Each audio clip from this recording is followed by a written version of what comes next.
Hoje a Assembleia discute uma notícia altamente satisfatória, feliz, certamente, que é o afastamento da doutora Rita Rato da direção do Museu do Aljube. É de facto satisfatório para a sociedade e satisfatório certamente para o Partido Comunista, que poderá agora repetir os seus dias de glória da descolonização, descolonizando uma das muitas instituições culturais de que se tinha assenhoreado. Agora, eu procurava insistentemente, ofegante até, alguém que me ajudasse a pensar sobre a adequação da senhora Rita Rato para o cumprimento das funções que ao longo dos últimos 6 anos foi exercendo. E consegui, efetivamente, encontrar alguém que me pareceu, desse ponto de vista, adequado, que me ofereceu garantias de moderação, de sensatez e rigorosa certeza de que não padeceria de qualquer tipo de simpatia filofascista, neofascista, protofascista ou fascista de qualquer natureza, que foi o senhor deputado do Partido Livre e fundador do Partido Livre, Rui Tavares, que escreveu, que nos ofereceu este belo naco de prosa aqui há uns anos, quanto à adequação da senhora Rita Rato para aquelas funções, e dizia o agora deputado Rui Tavares que nenhum problema existia em ela ser comunista, nenhum problema existia em não ser historiadora, mas que gravíssimo problema existia, efetivamente, em ignorar o horror do Gulag, em desconhecer o Gulag, como afirmou aqui há uns anos atrás, senhores deputados, e certamente todos concordaremos que alguém que lidera um museu de resistência e da liberdade não pode seguramente ignorar o horror de 18 milhões de russos atirados para esse arquipélago, como lhe chamou Solzhenitsyn. 2 milhões de pessoas morreram no Gulag e esta senhora, a quem cumpriu a tarefa de gerir, de coordenar o Museu do Aljube, desconhecia-o aparentemente de modo inteiro e completo.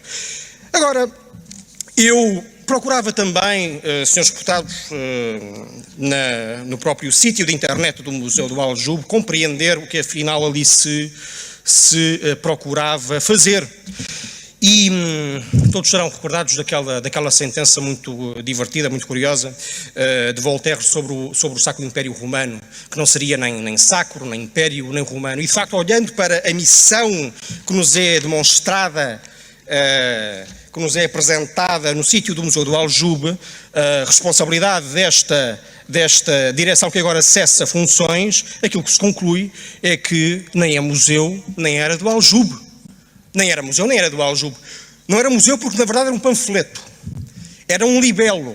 Era uma câmara de horrores, um comboio de horrores para servir uma narrativa de vitimização de que o Partido Comunista esse, que reitero e recordo, que seguiu, justificou, aplaudiu alguns dos crimes mais hediondos da história da humanidade, ali usava para apresentar-se de face limpa como vítima da história.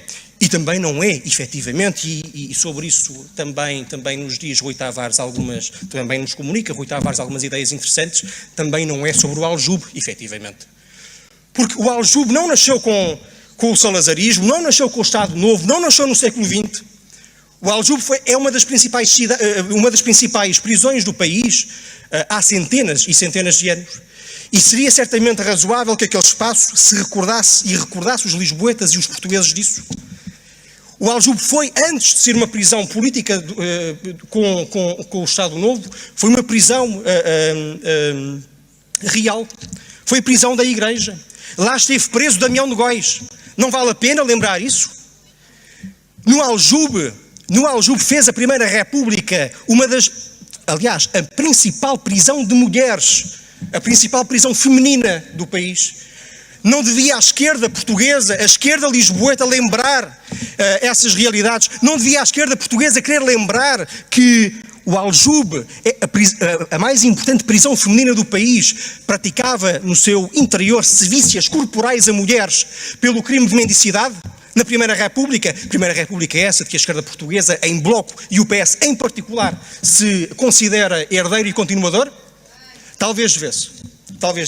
Mas sabemos que assim não é, porque em Portugal a memória foi há muito tempo instrumentalizada, tomada de assalto pela esquerda dominante, pela esquerda que se apossou da cultura para usar a cultura como uma arma política. Há um autor que trata o assunto, Jules Monnerot, que, com uma obra cujo título é Desmarxizar a Universidade, e Jules Monnerot explica que a esquerda portuguesa, as esquerdas usam o conhecimento e usam a história para instrumentalizarem politicamente, e é isso que vemos ao longo das últimas décadas. Transformam o mito em verdade, transformam o mito em verdade científica.